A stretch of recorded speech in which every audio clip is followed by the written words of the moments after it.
Welcome to this Orange FizzCast. I'm Seth Goldberg here with Zephan Mayell.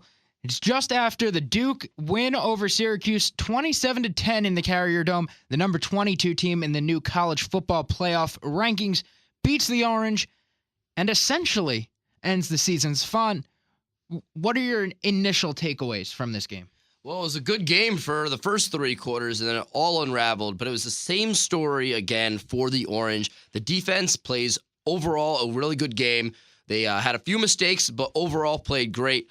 The offense was nowhere to be seen. They had a few good drives, but a lot of 3-and-outs, a lot of not moving the ball. Granted, they did have some bad field position, but at a certain point, you have to take risks. You have to take chances down the field because when you're playing a number 22 ranked team like Duke, you need to take those chances before they get to you. You absolutely do. You need to take chances. And, maybe there's a little bit there where they didn't want to push it. They were playing Austin Wilson and Mitch Kimball, so it was tough. There were two backup quarterbacks, your third and fourth string. Mitch Kimball actually took the majority of your snaps. So when you consider that, the fact that they were in this game late is pretty amazing. It was the fourth string quarterback. Now, oddly enough, 10-10 going into the fourth, and then it all unravels in a span of about 5.5 minutes, starting with a punt return touchdown. That was huge. Special teams has been pretty bad all year. And Scott Schaefer said during the post-game press conference how, special teams practice has been compromised with a lot of these injuries. And you saw it today, they were backed up into their own territory, like I said, multiple times. And on that time in the fourth quarter, it came back to bite. It absolutely did. And then you look at it right afterwards, they go to punt again, and they go with the fake punt, which just didn't make much sense at that time. You go with a fake punt, they don't get it. So Duke gets great field position. They go down the field, they score another touchdown, they kick a field goal. I think they kicked a field goal actually in that possession. Scored a touchdown a drive later, a drive or two later. So they were getting the job done. They were finishing off drives, and it's something that the Orange just couldn't do. So now we look at it this way. 7 losses means the Orange cannot get to a bowl game. No bowl game this year for this Syracuse team. What are the last 2 weeks of this season going to look like for Schaefer and this team? Well, it's a disappointment. As we saw Scott Schaefer, he was very emotional about this during his post-game press conference with slamming his fist into the podium. He was very upset that obviously they've had a very rough season, a ton of injuries. And you know what? It is very easy to blame this on injuries. A lot of the playmakers are out. Your starting quarterback heading into the season is out. One of your best receivers, Ashton Broyld, out. Bristly Esteem, who showed last season that he can be a playmaker, out. A banged-up offensive line. So many injuries across the board.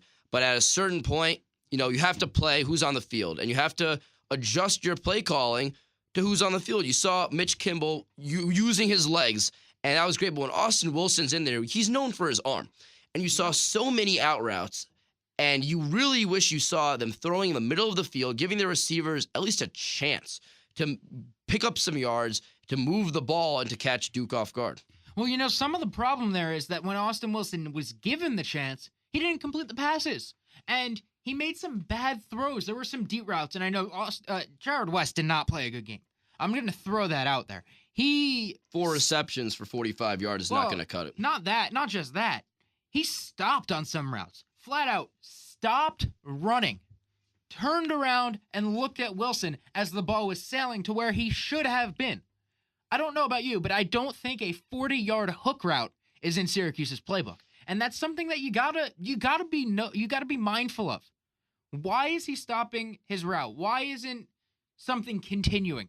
And I don't want to harp on that because it's a lot more than Jared West that lost this game. It's not his fault at all. He caught 4 passes for 45 yards. He led the team in receiving. Exactly.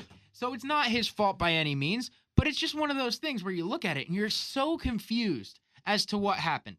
The running game hasn't gotten going much this season. Mitch Kimball, I tweeted this out. I was there for Z89. I tweeted this out. Mitch Kimball has the same number of rushing touchdowns as Prince Tyson Goli and Adonis Amin Moore do on the season.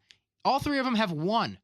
So what's that tell you about this running back game? It hasn't gotten going. And it just shows how disappointing the season has been. These are players. I mean, Prince Tyson Gully has now over 2,000 rushing yards. He's had great seasons. He said during the post game that all he's ever known are bowl games. Yeah. He expects to go to a bowl game because that's during his time at Syracuse. They've as the first 4 years they went to 3 bowl games. Yeah.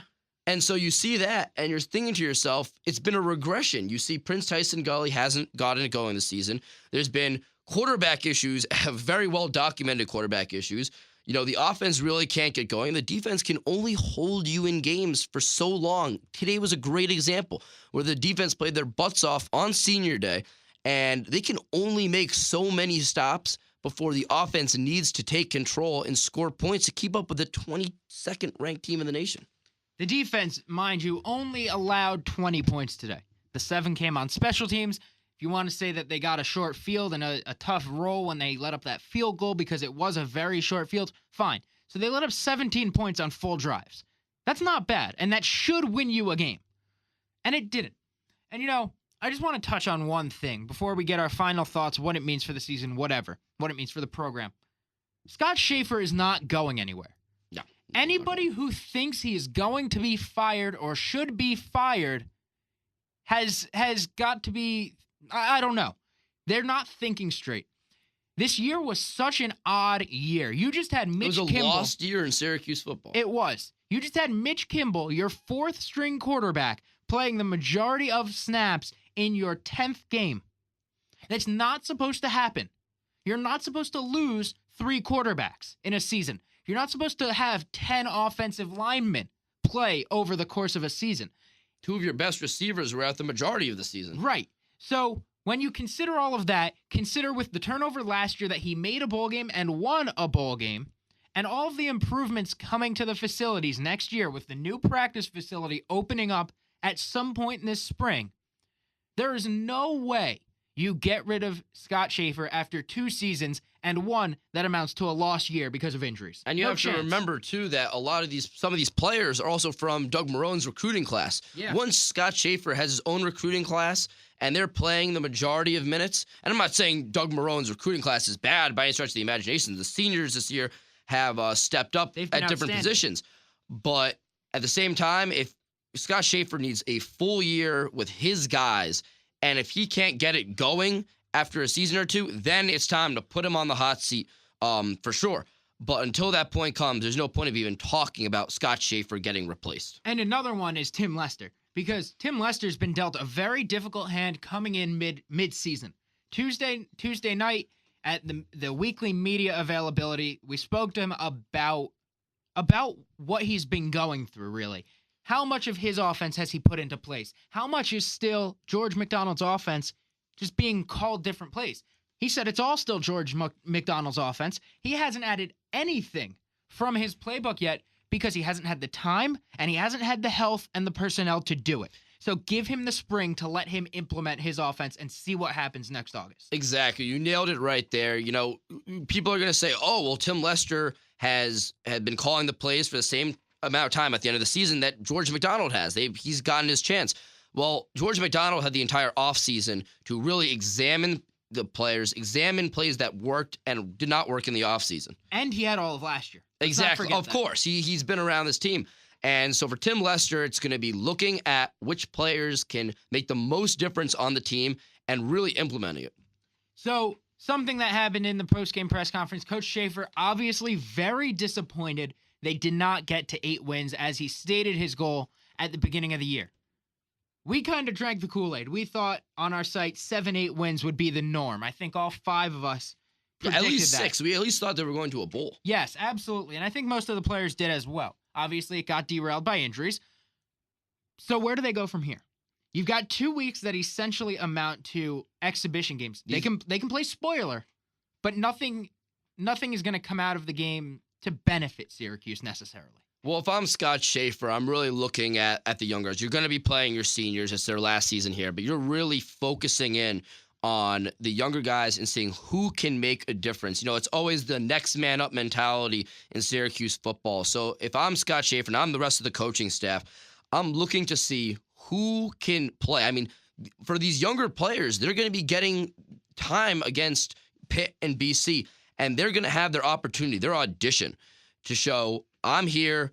this is what I have to offer next year when Scott Schaefer knows, we just had a bad season and it's time to get on the right track, back to a bowl game, back to expectations for Syracuse football. So if you're a younger player, you're the coaching staff, it's really an audition the next 2 weeks. It absolutely is. The next 2 weeks becomes an audition for this Syracuse football team for every player and coach alike. So that's what it is. 3-7. At best, they finished 5-7 this year. At worst, they're 3-9, losing 8 of their final 9 games. So it's going to be a challenge. But hey, they've got a bye this week, get healthy, and you know what? Basketball season's right around the corner. Friday night in the Carrier Dome, basketball season gets underway. Zephan, I know I'm excited. What about you? Yes, it's been a while. It has. So, football season, for all intents and purposes, just about over. No bowl game on the horizon. 2 games left at Pitt and at BC to bookend your Thanksgiving weekend if you'd like to watch. Basketball here is just getting kicked off, and we'll have it covered for you on orangefizz.net. Follow us on Twitter at orangefizz, and check out some more FizzCasts on orangefizz.podbean.com. We've got a lot with some recruits, including Gerald Robinson from just this past week. Thanks for listening. See you next time.